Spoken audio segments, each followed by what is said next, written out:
I thought of this video idea that's been talked about probably a million times over at this point of time in 2024. When was the last time you watched a gaming channel that wasn't a large channel already to begin with? I mean, would you say it's possible for a channel at this point that is a gaming channel to reach the level of success as DanTDM, PewDiePie, Markiplier, Jacksepticeye, Corey X Kenshin even? Or has the times changed and the demand for different types of content changed? You know, I saw a type of video in my recommendations that was called "The Age of YouTubers is Over." And basically in the video he explains how companies have essentially taken over the YouTube platform, and a lot of the largest channels are now companies. The infamous channels like T-Series or Coco Melon, which are both now insanely large channels, or channels like not PewDiePie. No,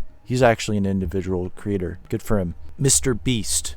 The thing I didn't consider about Mr. Beast was at one point he was an individual creator, but he eventually did become a brand.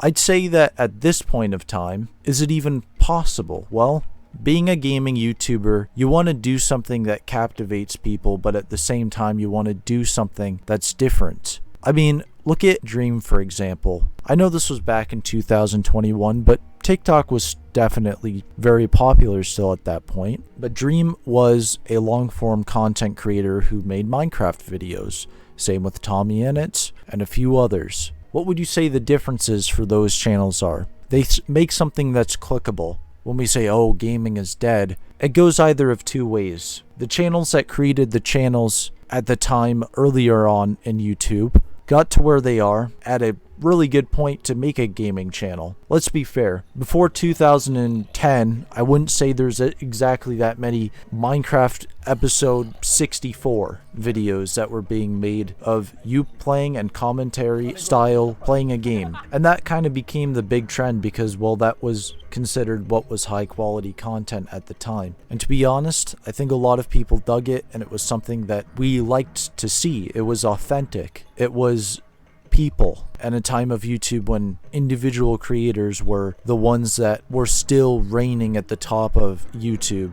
And I guess in a sense it has changed, but I think you can still be an individual channel and still make a decent living. It's strange how sometimes it can seem growing a channel as this impossible task. I don't know. I think every YouTube channel story is different. You don't have to be the best of the best in order to create gaming content. If you create something original, and I know that seems vague, I mean, what does original even mean at this point?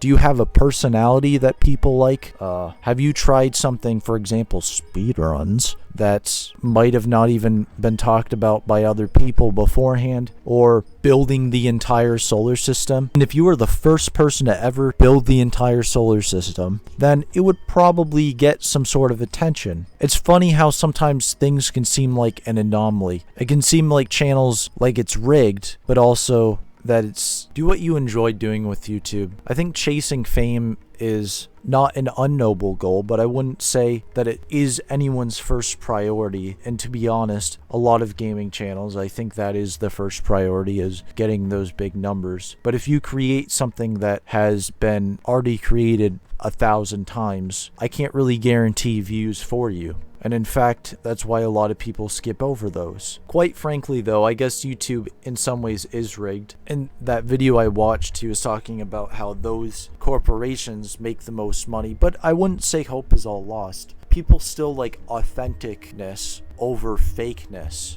But look at the channel Einzelganger, for example.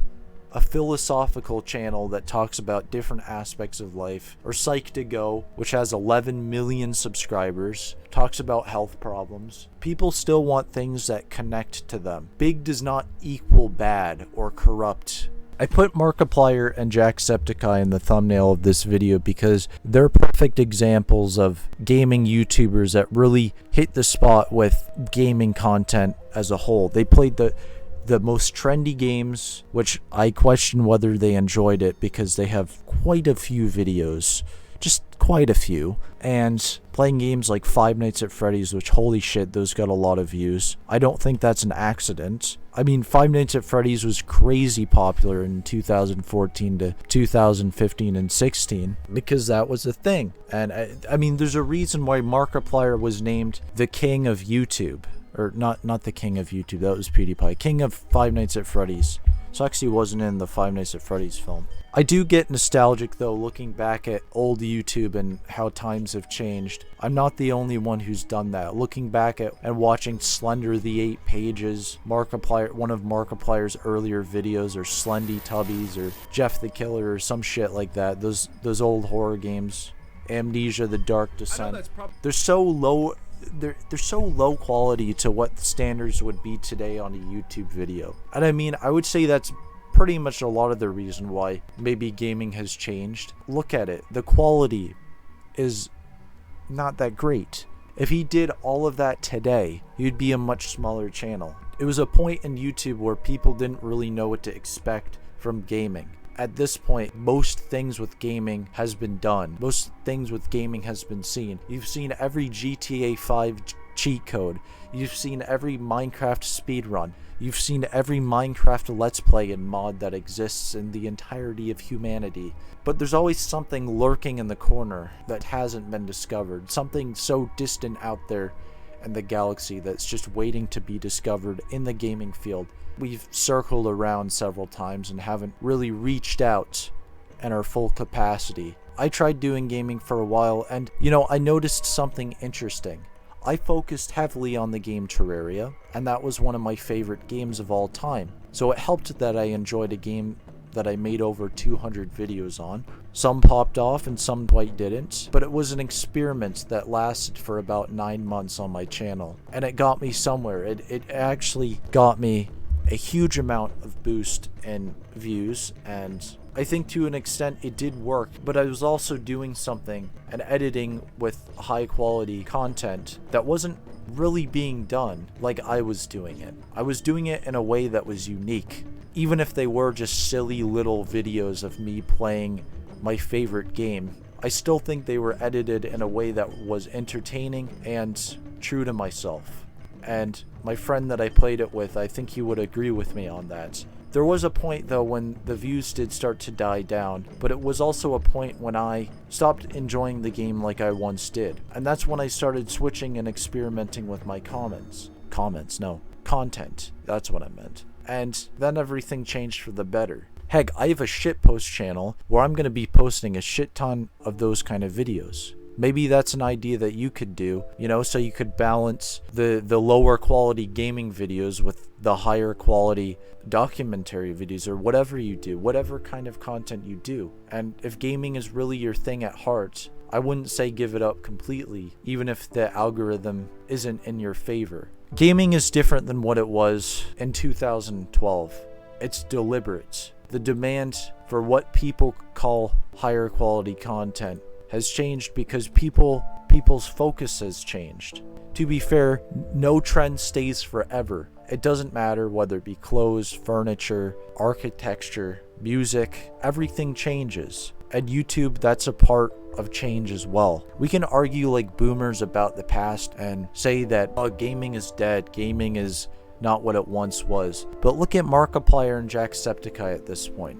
They're still highly relevant. They still get very huge amounts of views. Maybe not Mr. Beast level of views, but the fact that they still are able to capture people is because their content impacted the people that grew up with them and watched their content since they were younger, including myself. Would I say there's ever going to be another Jacksepticeye or Markiplier? Well, maybe. It would be something different. Something that we've never seen yet. That's really the aim, trying to grow I'd say, gaming channel.